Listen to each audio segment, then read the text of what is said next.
क्या हर वेरिकोसील का सर्जरी के द्वारा इलाज करना बहुत ज़रूरी है? नमस्कार दोस्तों, मैं हूं doctor Narendra Rao, urologist, euro oncologist और किडनी ट्रांसप्लांट सर्जन। आज हम बात करने वाले हैं पुरुषों में पाए जाने वाली एक बहुत कॉमन समस्या का, जिसके बारे में लोग बोलते हैं कि सर्जरी ही एकमात्र इसका अचूक इलाज है। जी, हम बात कर रहे हैं आज वेरिकोसील के लिए। बहुत सारे पेशेंट्स ओपीडी में आते हैं जिनको टेस्टिस में दर्द होता है, अंडकोश के आसपास या नीचे के हिस्से में दर्द होने के कारण वो किसी पास के फिजिशियन के पास जाके अपनी जांच कराते हैं और सबसे पहली जांच उनको लिखी जाती है अल्ट्रासाउंड स्क्रोटम विद डॉपलर। अब जब ये जांच कराते हैं तो देखते हैं कि आपके राइट या लेफ्ट या अधिकतर टाइम दोनों साइड में ग्रेड 1 से लेके ग्रेड 3 वेरिकोसील आया।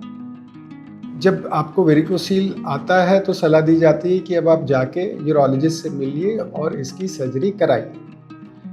इंटरनेट का ज़माना है, गूगल पे हर कोई नॉलेज लेना चाहता है, सब चीज़ें देखते हैं, पढ़ते हैं और वेरिकोसील के बारे में सुन के पढ़ के परेशान हो जाते हैं कि अगर इलाज नहीं कराया तो बहुत सारी समस्याएं हो सकती हैं, हमारी टेस्टिस खराब हो सकती है, हमको फ्यूचर में बाप बनने में कठिनाई आ सकती है। यहाँ तक कि कुछ लोग ये भी बोलते हैं कि आपको इरेक्शन में भी प्रॉब्लम होने लगेगी। तो आइए बात करते हैं इन तीनों मिथ्स के बारे में कि क्या इरेक्शन में प्रॉब्लम होगी, टेस्टिस का साइज खत्म हो जाएगा, बाप बनने में कठिनाई आएगी या नहीं। देखिए, वेरिकोसील एक क्लिनिकल डायग्नोसिस है, मतलब कि आपको वेरिकोसील है या नहीं है, इसके लिए आपका बेस्ट जांच जो है वो एक फिजिकल एग्जामिनेशन है आपके डॉक्टर के द्वारा। आपके यूरोलॉजिस्ट आपको चेक करके बताएं, इररिस्पेक्टिव ऑफ आपका कलर डॉपलर अल्ट्रासाउंड आपके बारे में क्या बोलता है कि ग्रेड 1 है, ग्रेड 2 है, ग्रेड 3 है, एक तरफ है, दोनों तरफ है, क्या करें। जब आप अपने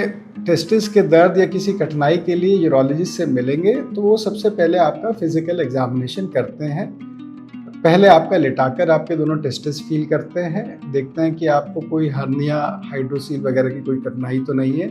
फिर आपको खड़ा करके, और खड़ा मतलब ऐसा नहीं कि आप लेटे हो और फिर खड़े हो गए, कम से कम 3 से 5 मिनट तक आपको खड़ा करके फिर आपके अंडरगारमेंट्स नीचे करा के वो आपका एग्जामिनेशन करेंगे, राइट एंड लेफ्ट दोनों साइड का। और एग्जामिनेशन के दौरान आपको बार बार खांसने के लिए भी बोलेंगे।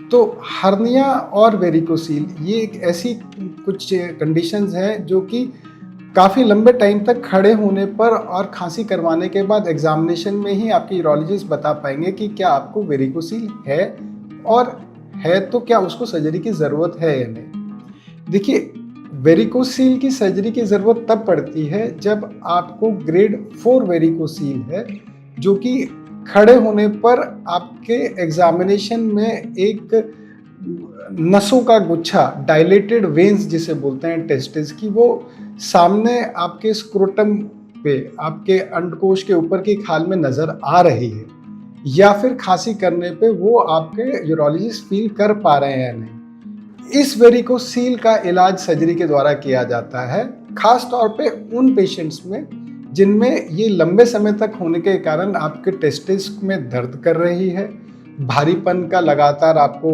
एहसास हो रहा है, आपको दिनचर्या में अगर आपका लंबे टाइम तक खड़े होने का काम है तो ये परेशान कर रही है, या जिस तरफ ये वेरिकोसील है उस साइड की टेस्टिस का साइज ये छोटा कर रही है। एंड यदि आप मैरिड हैं और आप कंसीव आपकी वाइफ करने की कोशिश कर रही हैं एंड वो नहीं हो पा रहा, आपने अपना सीमेन एनालिसिस कराया तो पाया कि आपका वेरिकोसील के कारण आपके सीमेन एनालिसिस में स्पर्म काउंट कम हो रहा है, या की मोटिलिटी, आगे बढ़ने की क्षमता में कमी आ रही है। ग्रेड 1 और grade 2, in fact grade 3 varicocele ultrasound Doppler पे पाई जाने वाली का सर्जरी के द्वारा इलाज होना ज़रूरी नहीं है। केवल वही वेरिकोसील जो दिख रही है या फील हो रही है या आपके टेस्टिस के साइज को या सीमेन एनालिसिस में स्पर्म काउंट को इफेक्ट कर रही है, उन्हीं वेरिकोसील का सर्जरी के द्वारा इलाज करना चाहिए। अब मान लीजिए कि आपका एग्जामिनेशन में वेरिकोसील आपके यूरोलॉजिस्ट ने कहा आपको नहीं है, तब आप क्या करें। देखिए, फिर एक बात तो तय है कि आपका ग्रेड 1-2 जो भी वेरिकोसिल बता रहा है, आप उसको बिल्कुल दिमाग से इग्नोर कीजिए, उसके बारे में इंटरनेट पे पढ़ना बंद कीजिए। उससे होने वाली आगे फ्यूचर की परेशानियों के बारे में सोच-सोच कर परेशान होना बंद कीजिए। साथ में अगर आप एक लूज़ यू शेप का अंडरवियर या बॉक्सर्स पहनते हैं, तो इस आदत को चेंज कीजिए। एक स्नगली फिटिंग, ना बहुत टाइट हो, ना बहुत लूज़ हो, वी शेप अंडरवियर पहने, जो आपके टेस्टिस को सपोर्ट करके रखे, ताकि फ्यूचर में ये वेरिकोसिल आपको ना बने। अगर आप मोटे हैं तो आप वज़न कम करें, अगर आप जिम जाते हैं, हेवी फिजिकल वर्कआउट करते हैं, भारी वज़न उठाते हैं, तो उस टाइम पे कायदे से एक सपोर्टिंग अंडरवियर या स्क्रोटल सपोर्टर जो आता है, जिसको हम पुराने टाइम पे हिंदी में लंगोट पहनते थे, ऐसा एक अंडरगारमेंट पहनकर आप हेवी फिजिकल एक्सरसाइज करें। तो हर वेरिकोसिल सर्जरी के द्वारा ठीक नहीं की जाती। इस भ्रांति को, इस मिथ को आप दूर कीजिए। अल्ट्रासाउंड के कागज के टुकड़े का आपको इलाज नहीं कराना। आपको वेरिकोसिल है और परेशान कर रही है तो ही आप उसकी सर्जरी कराएंगे।